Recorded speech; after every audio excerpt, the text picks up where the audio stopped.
여러분 안녕하십니까? 여수 MBC 뉴스데스크입니다. 지난 주말부터 내린 폭우로 전남 지역에서만 2,000헥타르가 넘는 농경지가 침수 피해를 입었습니다. 유례 없이 긴 장마에 농작물 작황에 비상이 걸렸습니다. 안준호 기자입니다. 전남의 한 논콩 재배단지. 논인지 호수인지 분간이 안 될 정도로 완전히 물에 잠겨 있습니다. 논콩은 아예 보이지도 않습니다. 벼 침수 피해는 더욱 심각합니다. 주말 동안 많은 비가 내리면서 전남에서만 2,100헥타르가 넘는 농경지가 침수됐습니다. 침수 피해로 푸른색을 띠어야 할 벼 밑동이 갈색으로 변했습니다. 빗물이 계속 고여 있다 보니 벼대에 곰팡이가 생기는 입진무늬 마른 병이 나타나고 있습니다. 긴 장마에 오랫동안 햇빛을 보지 못하면서 줄기도 가늘어졌습니다. 지금 일조량이 부족하다 보니까 보다시피 벼들이 웃자람이 심해요. 천지지변이라 딱히 어디 하소연할 데도 없고. 밭작물 피해도 큽니다. 빨간 고추가 바닥 곳곳에 떨어져 있고 그나마 달려있는 고추들도 생육에 문제가 생겼습니다. 피해가 많죠. 고추가 수분을 많이 먹기 때문에 떨어져 버려요. 다 물러져 붙지 않어요. 집중호우에 복숭아 등도 바닥에 모두 떨어져 썩어가고 있고 나무에 매달려 있어도 성한 것을 찾아보기 힘듭니다. 유례 없이 길어진 장마에 농작물 작황에 비상이 걸리면서 농민들의 시름이 깊어지고 있습니다. MBC 뉴스 안준호입니다. 여수공항 이용객 수가 올해 들어 크게 줄었습니다. 코로나 엔데믹 이후 항공사들이 잇따라 항공편을 철수했기 때문인데요. 대책 마련을 위한 고민이 필요해 보입니다. 김주희 기자가 보도합니다. 전남 동부권의 관문 여수공항입니다. 본격적인 휴가철을 맞았지만 공항은 비교적 한산한 분위기입니다. 여수공항 이용객 수는 올 상반기에만 32만여 명. 지난해 같은 기간에 비해 48% 수준으로 반토막이 났습니다. 코로나 엔데믹 이후 항공사들이 국내선 항공기를 수익률이 높은 국제선으로 교체 투입하면서 여수공항의 항공기편 철수로 이어지고 있는 겁니다. 지난해 이후 여수공항에서 제주공항과 플라이 강원 등 두 항공사가 철수했고 일주일 기준 항공편이 10편이나 감소하면서 현재 12편의 항공기만 운항되고 있습니다.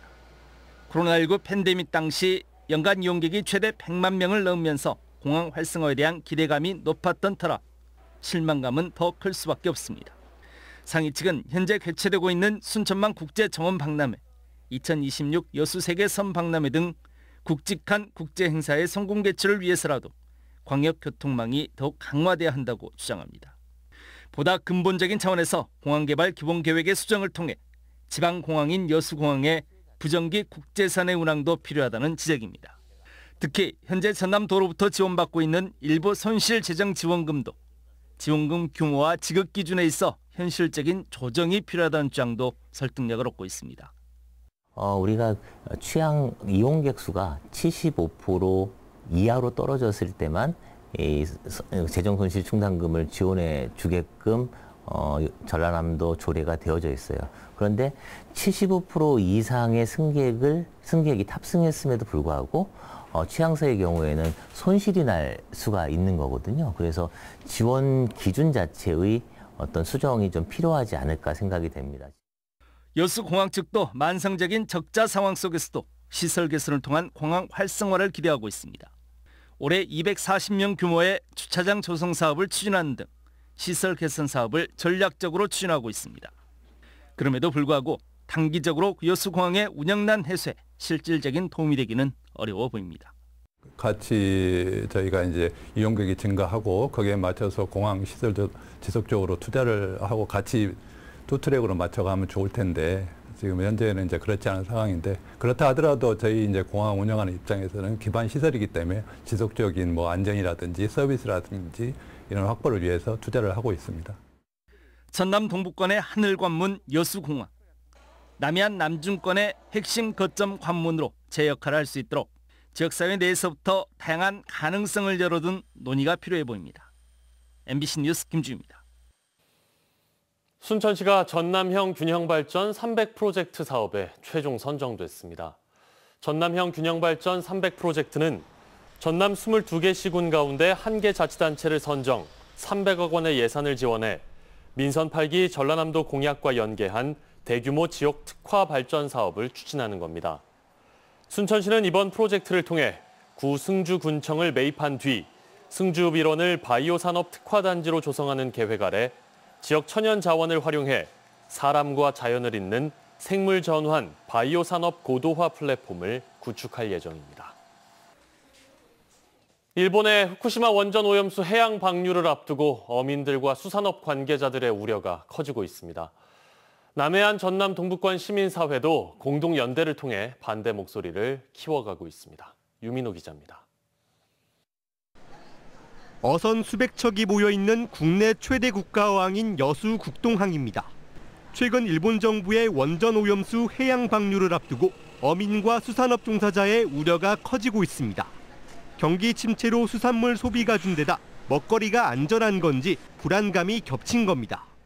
수산물을 많이 기피하는 현상이 생겨보니까 물론 경기도 안 좋은 것도 있겠지만 어려운 상황 속에서도 이게 뭐 어떤 양당한 결정이 나야 되는데 전남 동부 지역 시민사회도 연대를 통해 반대 목소리를 키우고 있습니다. 순천에서는 지난 5일 시민들과 시민단체가 함께한 일본 방사성 오염수 해양 투기 저지 순천 시민행동이 출범하면서 지역에서 첫 공식 활동에 나섰습니다. 여수 이순신 광장에서는 광주와 전남에서 모인 시민 200여 명이 집회와 거리 행진을 벌이면서 해양 방류 반대를 촉구했습니다. 해양 투기 결정 철회하라! 광양에서도 28개 단체가 모인 광양시민행동이 기자회견을 열고 서명운동과 홍보를 이어가겠다고 밝혔습니다. 광양 시민 여러분, 일본 방사성 오염수 해양 투기를 저지하기 위해 거리에서 광장에서 만납시다. 그리고 힘을 모아 일본 방사성 오염수 해양 투기를 막아냅시다. 현재 일본 정부는 하루 최대 500톤에 달하는 오염수 방류 준비를 모두 마친 상황입니다. 어민들의 우려와 시민 불안감이 확산하는 가운데 본격적인 방류를 앞두고 집회와 거리 선전 등 반대 움직임도 거세질 것으로 보입니다. MBC 뉴스 유민호입니다. LG화학이 여수지방해양수산청과 수산물 소비 위축으로 어려움을 겪고 있는 지역 어민들을 지원하는 데 협력하기로 했습니다. LG화학은 여수지방해양수산청과 업무 협약을 통해 구내식당 메뉴의 수산물을 늘리고 지역 수산물 선물 세트 구매하기 등 수산물 소비 활성화에 적극 협력하기로 했습니다. 여수지방해양수산청장은 앞으로도 지역 수산물에 대한 안전성을 알리고 여수광양 국가산단의 주요 기업들과 소비 활성화를 위한 업무 협약도 늘려나갈 계획입니다. 여수 사도와 낭도를 잇는 인도교 설치 사업 추진 여부에 관심이 쏠리고 있습니다. 전라남도의회 주종섭 의원은 도지사 면담과 도정 질의를 통해 사도 낭도 생태탐방 관광자원 개발 사업비를 내년 본 예산에 반영해 줄 것을 요구했다고 밝혔습니다. 사도 낭도 생태탐방 관광자원 개발 사업은 인도교와 편의시설 등을 설치하는 사업으로 지난 2005년부터 추진됐지만 공룡 발자국 화석지 근처에 대규모 인공 구조물을 설치하는 것이 바람직하지 않다는 문화재청의 의견에 따라 사업이 무산된 바 있습니다.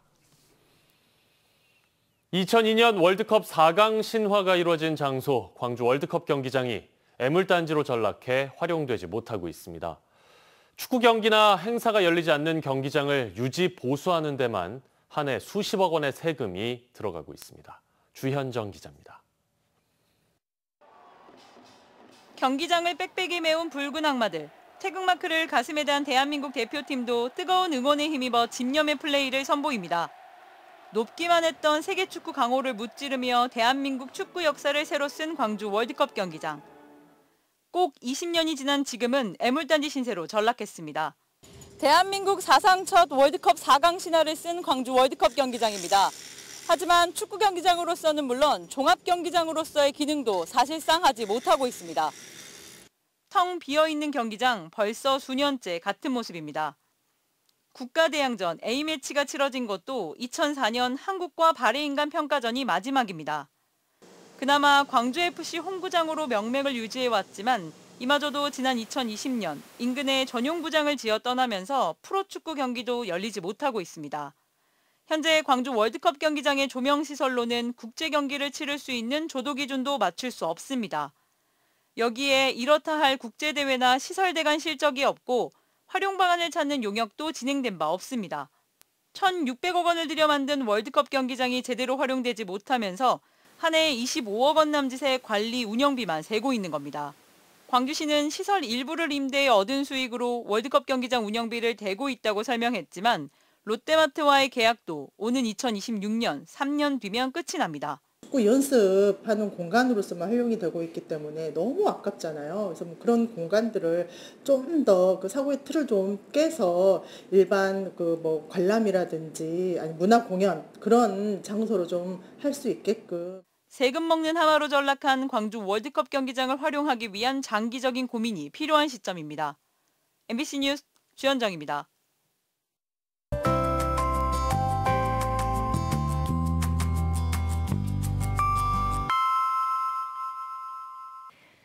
날씨와 생활정보 정리해드리는 생활포커스입니다. 내셔널 지오그래픽 사진전 사진으로 엮은 생명의 방주 포토아크가 GS칼텍스 예울마루 장도 전시관에서 열립니다. 전시는 10월 15일까지 이어지고요. 전문 사진작가 조엘 사토리가 멸종 위기 생물을 직접 촬영한 사진들로 구성돼 있습니다. 여름 휴가철을 맞아 여름 남해안을 대표하는 수산물 중 하나인 붕장어가 전남 해양수산과학원에 특별 전시됩니다. 전남도는 붕장어의 습성을 이용해 붕장어가 옹기종기 모여 사는 아파트 형식으로 전시장을 꾸렸다고 밝혔습니다. 전라남도가 취약계층을 위한 긴급복지지원에 적극적인 신청을 당부했습니다. 실직과 질병, 자연재해 등으로 생계 유지가 곤란한 취약계층을 대상으로 긴급 생계비를 지원하고 있는데요. 읍면동 행정복지센터 등에서 상담받을 수 있습니다. 연일 후덥지근하고 흐린 날이 이어지고 있습니다. 내일은 갑작스러운 소나기에 대비하셔야겠는데요. 소나기로 인해 광주와 전남 지역에 5에서 60mm가량의 강수량이 예보돼 있습니다. 특히 순간적으로 돌풍과 천둥, 번개를 동반한 비가 오는 곳도 있겠으니 주의하셔야겠습니다. 무더위도 기승을 부리겠습니다. 내일은 오늘보다 조금 더 올라서 낮 기온 31도까지 오르겠고요. 높은 습도와 함께 찜통더위가 이어지면서 전남 동부 지역에 폭염특보가 발효돼 있습니다. 자세한 내일 지역별 기온 보겠습니다. 내일 아침 기온은 여수와 광양, 고흥 24도, 순천 25도 예상되고요. 한낮 기온은 여수 28도, 고흥 29도, 순천 30도, 광양 31도로 무덥겠습니다. 내일 해상에는 구름 많고 흐리겠습니다. 바다의 물결은 앞바다에서 0.5에서 1m, 먼 바다에서는 최고 2m로 일겠습니다. 여수의 내일 만조시각은 오후 2시 41분, 간조시각은 오전 8시 4분입니다. 지금까지 생활포커스 송유라였습니다. 만기 출소한 연쇄 성폭행범이 순천에 거주하기로 하면서 주민들이 불안을 호소하고 있습니다. 순천시는 지난 22일 형기를 마치고 출소한 뒤 지역 내 임시 숙소에 머물고 있는 한 연쇄 성범죄 전과자의 거주에 대비해 주민 보호 대책 마련에 나섰습니다. 순천시는 CCTV 등 방범시설을 확대 설치하고 경찰은 거주지 순찰을 맡을 특별대응팀 운영을 검토하는 등 관계기관 협력을 이어갈 방침입니다. 여수의 조선소 대표가 안전관리소 홀로 노동자를 숨지게 한 혐의로 검찰에 넘겨졌습니다. 지난달 29일 오후 1시 40분쯤 여수시 한 조선소의 이동식 발판 위에서 작업을 하던 노동자가 1.5m 아래로 떨어져 병원으로 옮겨진 지 20여일 만에 숨졌습니다. 경찰은 현장에 추락 방지 시설이 설치되지 않는 등 안전관리가 소홀하다는 점을 확인하고 조선소 대표를 업무상 과실치사 혐의로 검찰에 송치했습니다. 2023 여수시장배 e스포츠 대회 결선대회가 이번 주말 이틀 동안 열립니다. 2023 여수시장배 e스포츠 대회는 지난 8일부터 16일까지 151개 팀 446명이 참여한 가운데 본선 진출 19팀을 최종 확정지었으며 오는 29일부터 이틀간 여수 흥국체육관에서 본선 경기가 치러집니다. 특히 이번 결선대회에는 프로게이머와 함께하는 피파 온라인 4, 추억의 오락실, 보드게임, 코스프레 포토타임 등 다양한 부대 행사들이 개최돼 e스포츠 저변 확대에도 도움이 될 것으로 기대됩니다.